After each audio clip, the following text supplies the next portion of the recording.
Um casal de pastores é investigado por estuprar meninas em Roraima. O que está acontecendo com o meio gospel? Você já percebeu que por esses dias parece que veio à tona muita coisa envolvendo pastores, líderes religiosos? Se você não percebeu, pessoas vivem enganando pessoas dentro desses lugares. Não estou falando que todo mundo seja igual, mas muitas pessoas estão utilizando a fé.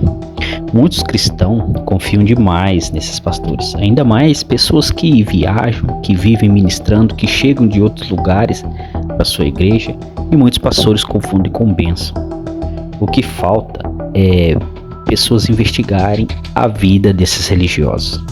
Nesse caso, um casal de pastores utilizavam a sua influência no meio religioso para tentar fazer algo contra as crianças, os jovens, usando a palavra. E nós veremos também outra pastora aqui, missionária, que se utilizava para fazer coisa errada ao crime organizado.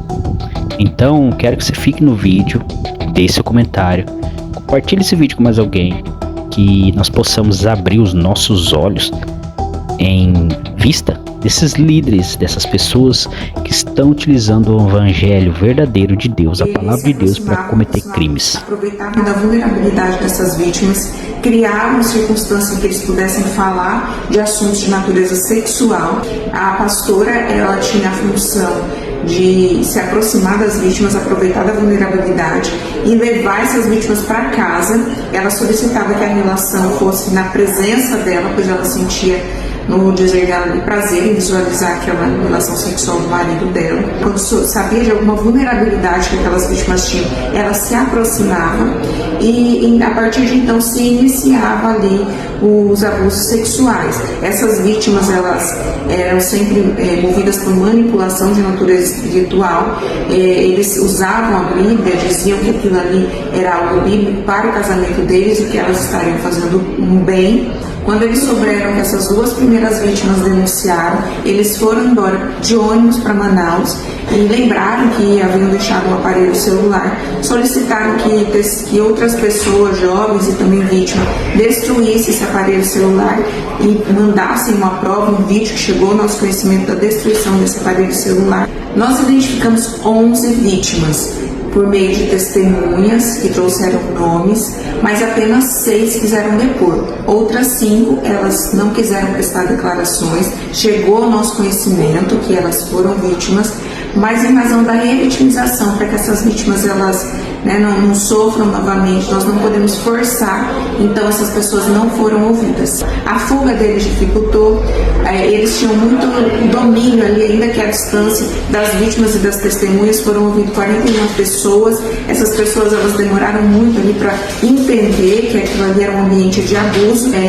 falavam meias verdades, levavam ao conhecimento dos pastores o que estava acontecendo na investigação, e isso dificultou muito, mas foi por meio das testemunhas que a gente conseguiu chegar a todas as vítimas, a descobrir ali todo o modus operandi desses pastores. A igreja, ela tinha como regra que não poderia haver divisão e não poderia haver contenda, que seriam falas sobre os pastores, sob pena dessa pessoa ser excluída da comunidade religiosa. E foi exatamente o que aconteceu com uma das vítimas. Ela não foi oficialmente excluída, mas ela passou a ser deixada de lado como forma de silenciamento. Então eles usavam o púlpito, eles usavam o estatuto, eles usavam da Bíblia, tudo ali, versículos isolados, para que essas pessoas elas não falassem sobre eles e para que elas se mantivessem ali debaixo da ordem deles.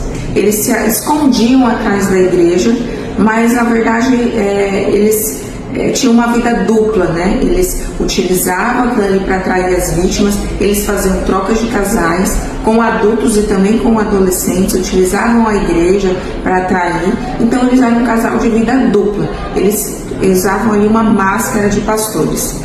E é assim pra você, ó. Você vai viver a totalidade da promessa, o Deus de obras completas vai fazer cumprir na hora certa. E essa que era missionária, mas ajudava o crime organizado dentro de um esquema para armas, drogas tudo usando a palavra de Deus.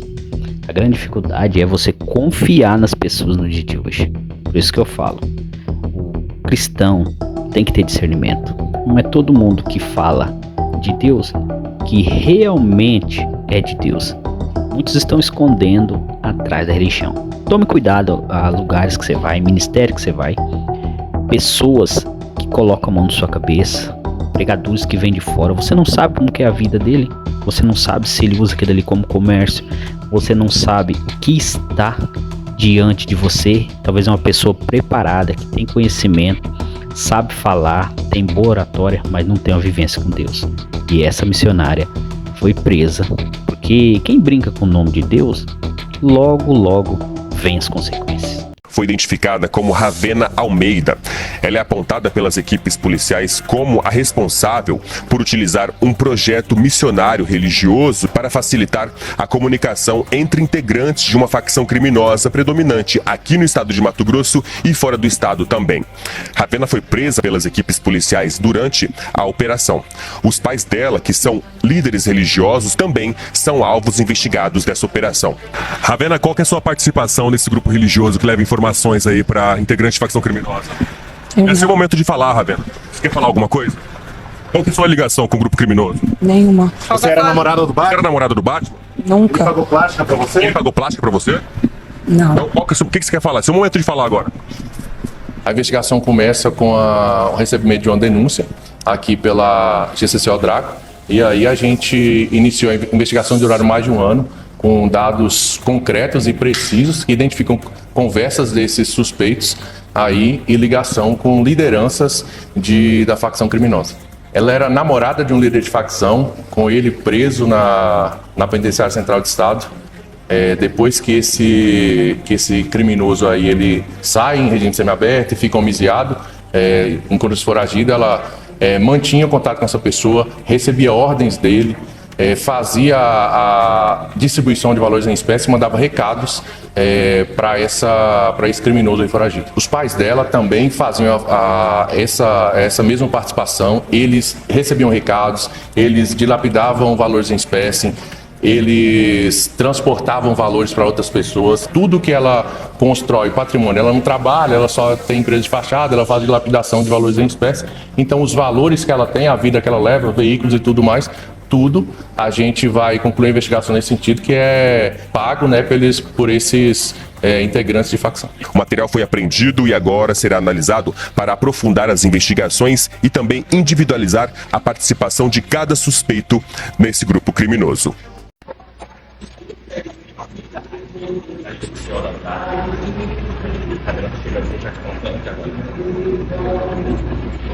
Ravena, qual que é a sua participação nesse grupo religioso que leva informações aí para integrante de facção criminosa?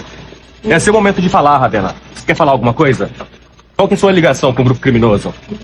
Você era namorada do Batman? Você era namorada do Batman? Ele pagou plástica pra você? Ele pagou plástica pra você? Então, o que você quer falar? Esse é o momento de falar agora.